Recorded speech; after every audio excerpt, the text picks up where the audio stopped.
Hi, welcome back to my channel. My name is Kat, and today I am giving you 15 book recommendations starring pansexual main characters. So if you don't know, I myself am pansexual, and also one of the prompts for the Bias Breaker readathon in December is to read a book featuring a pansexual, bisexual, or aro-ace spectrum main character. So today I'm doing pansexual. There will also be videos for bisexual and also aro-ace spectrum. Today is all about celebrating pansexual pride. So without further ado, we're gonna go ahead and get into it. First up is Two Rogues Make a Right by Sebastian. So this is the third in a series, so be wary if you don't like to read out of order. However, I read this one out of order and it blew me away. I love this book. We are following Will, who has been searching for months for his best friend, and he finally finds Martin hiding in an attic. Martin is chronically ill with a lung disease, and he has been wanting to die without inconveniencing anyone else, which just breaks Will's heart. So he spirits Martin away to the countryside to help him recuperate in like this quaint pastoral cottage, and it's all about them. Will says that he likes people. So I'm taking that to mean pansexual, but because it's historical, they don't have that word yet, but he likes people. Whereas Martin is demisexual, so great rep here. I loved this book so much. It made me cry and it made me so happy inside. Yeah, so I highly recommend this one. And this is actually the only one on this list that I have read. I really haven't read that many pansexual books at all, so I had a fab time researching this list because all of these are now on my TBR. Next up are two books by Effie Calvin. So the first one is the Queen of Ieflaria. So in this world, there is a country where they have a dragon problem, and there's another country where they have people who are trained to basically control the dragons. And they have an arranged marriage. However, when the son who was in the arranged marriage dies, they put forward their princess instead. So both princesses are in the arranged marriage now, and they're both pansexual, which makes my heart so flippin' happy.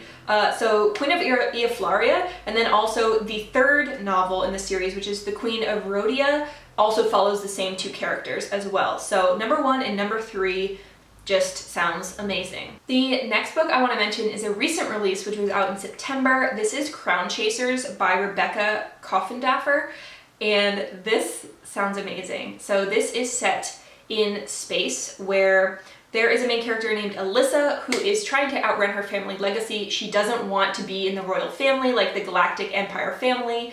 However, when the ruler dies, instead of naming her as the successor, which everyone thought, he instead calls for a crown chase, which is this intergalactic chase to find this treasure, and whoever does gets to be the leader. Now, she never wanted to be. However, this crown chase means that a whole bunch of bad people are also chasing after it, so she needs to enter in order to make sure someone shitty doesn't win. And main character is pansexual. So happy about this one. So next up is the Library of the Unwritten by A.J. Hackwith. This one is following Claire, who is the head library of the Unwritten. It's basically a space in hell where unfinished manuscripts go to live out their eternity. However, one day when a hero escapes from his book, she has to go on an adventure to get him back and bring him back down. And she sets us off on this adventure with her current assistant Brevity and nervous demon courier Leto, and she herself is pansexual, and I'm here for it. Library, hell, pansexual main character. I've wanted to read this forever, and I really need to get on it. Next up is The First Sister by Linden A. Lewis. So it says, First Sister has no name and no voice. As a priestess of the sisterhood, she travels the stars alongside the soldiers of Earth and Mars, the same ones who own the rights to her body and her soul. When her former captain abandons her, First Sister's hope for freedom are dashed when she is forced to stay on her ship with no friends, no power, and a new captain, Sato Ren, whom she knows nothing about. She is commanded to spy on Captain Ren by the Sisterhood, but soon discovers that working for the war effort is so much harder to do when you're falling in love. This book has so much rep in it. One of the characters is Panromantic, asexual, but there is also non-binary rep and bi rep as well. So Panromantic for this video, and yeah, it sounds absolutely fabulous. It reminds me of one of those other books, I think Insular Justice is it, where the ship is an entity itself. Next up is Human Enough by ESU.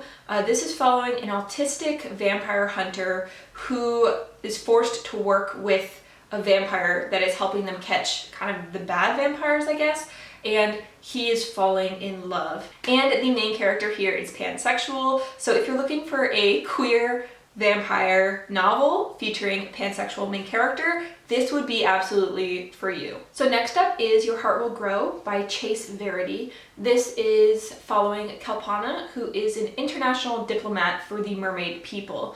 But however, when she insults a bratty prince, she is thrown into jail. And she is trying to get out and help her kingdom, but her guard is a trans heteroflexible man who is trying to prove himself, and he wants to be a man of honor, a man of kindness, and a man of fairness, and he has to decide if he's going to risk his career and his life for Kalpana, the mermaid. And Kalpana is a pansexual female mermaid. So, I mean, this sounds just so amazing. We have pansexual rep, mermaids, trans soldier.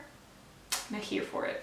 Okay, and then the next one I'm just gonna say is very dark. I mean, it's in the title. This deals basically with mafia assassins, so that if that's not your jam, just skip until you see the image change here. So it says, Stefano Marino is a made man, a happily married West Coast mafia boss who travels east to await the death of a family patriarch.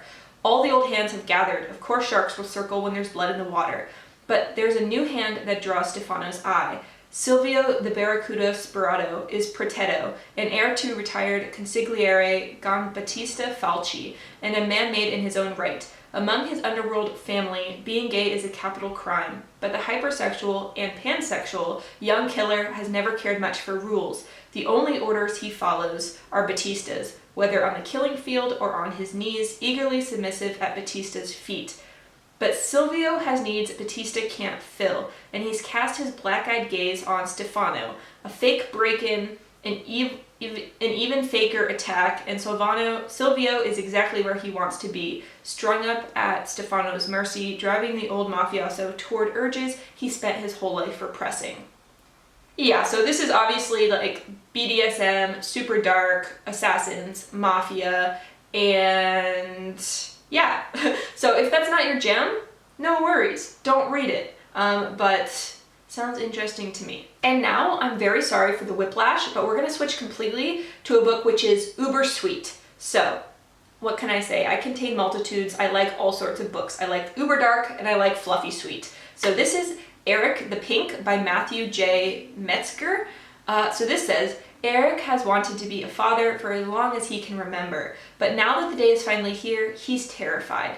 Surely a ham-fisted Viking of a man like Erik shouldn't be allowed to handle things as tiny and delicate as his new baby girl. But it's not just his daughter that's come into Erik's world. His partner has finally returned too. After 9 months of watching Andreas struggle with the mental and physical toll of being a man and being pregnant at the same time, the birth of their daughter is both a beginning and an ending. So I think that it sounds very interesting. It's from a perspective that I have never read before, where it is someone who identifies as another gender other than woman and being pregnant. And I believe, yeah, the main character is pansexual. Next up is a super exciting rock and roll trilogy featuring pansexual characters. So this is Syncopation by Anna Zabo. This is following the front man of the band as well as the new drummer who used to be his high school crush. And one of the main characters is pansexual, aromantic. Love to see it. The second one in the series is called Counterpoint, also by Anna Zabo, of course. So we follow the lead guitarist who falls for a computer programmer who identifies as pansexual. Can't wait. But I would have to say I am most excited for the third one in the series called Reverb, which follows the bass guitarist who is a pansexual woman. And when she is dealing with a stalker threat, she is given a bodyguard, and the bodyguard is a certified badass, ex-army martial arts expert. But but he is also a trans man. So when he falls for our lead female, there are some very interesting dynamics. And I really want to read this series so bad. It's almost a dream. Like when I found it, I was like, every book in this series has a pansexual person in it. What? How have I never heard of this before? So I'm really excited to read it. I cannot even tell you. Next up is one that I wouldn't probably pick up on its own, but the ratings are so high. So this is Who'd Have Thought by G. Benson. I really think they should redo the cover, because the main reason I didn't want to pick it up is because of the cover, but it's like 4.4 on Goodreads out of over 2,000 reviews, so clearly it's very good. So, top neurosurgeon Samantha Thompson needs to get married fast and is tight-lipped as to why. And with over $200,000 on offer to tie the knot, no questions asked, cash-strapped ER nurse Hayden Perez isn't about to demand answers. The deal is only for a year of marriage, but Hayden's going into it knowing it will be a nightmare. Sam is complicated, rude, kind of cold, and someone Hayden barely tolerates at work, let alone wants to marry. The hardest part is that Hayden has to convince everyone around them that they're madly in love and that racing down the aisle together is all they've ever wanted. What could possibly go wrong? So yeah, it's an arranged marriage type of thing, and it features 2 women, one of whom is pansexual, and has super high ratings, so please disregard the cover. Apparently it's amazing. And the last one on this list is Scorpio Hates Virgo by Anyta Sunday. This one I found when I was looking up Scorpio recommendations. This happened to pop up because Scorpio is in the title. So this is following 2 boys who have kind of been nemesises since childhood, and when one comes back to town to deal with the death of his aunt and selling her house, he has to kind of confront and interact with his nemesis. Only, you know, Percy and Callahan, obviously they like each other. And one of them is Pan and Demi. So, yeah, I'm really looking forward to this, and I might put it in my Scorpio mini burst if I have time. We shall see. But yeah, that finishes up the 15 recommendations for pansexual main character books. Of course, if you have any pansexual specific recommendations, I would love to hear them down below. If not, I hope you join us for the Bias Breaker Readathon in December. Links are down below. And without further ado, I'm just going to say bye for now. Hope you're having a fabulous day. Bye!